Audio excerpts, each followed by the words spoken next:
Good day guys, welcome to our channel. Today it's Cursor versus Windsurf, two AI-powered code editors tearing up in 2025. I've spent a week coding with both and I'm here to spill the tea, which one's the real deal for your projects. So guys, overview. Cursor is a VS Code fork that's been around since 2023. It's fast, feature-packed and loved for its precision.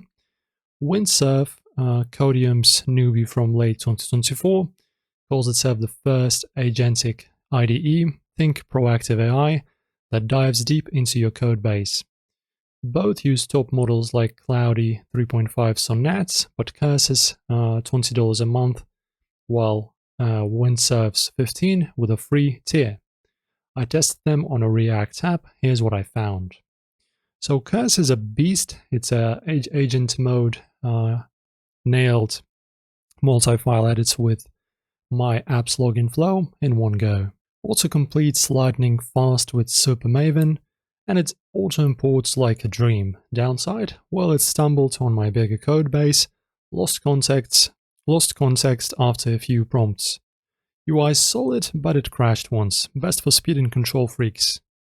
Right, talking about the Windsurf now. It's Cascade blew me away. It refactored my whole project with 0 errors and previewed changes live. It's smoother, cheaper, and the free tier is legit, but it's slower. It took twice as long for suggestions, and the setup's a tad fiddly.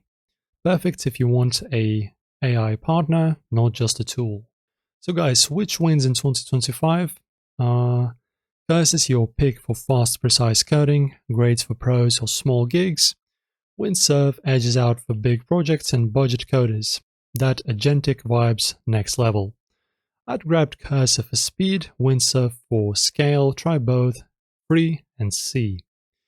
Guys, your comments, if you have them, drop them below, like and subscribe, and I will see you very soon.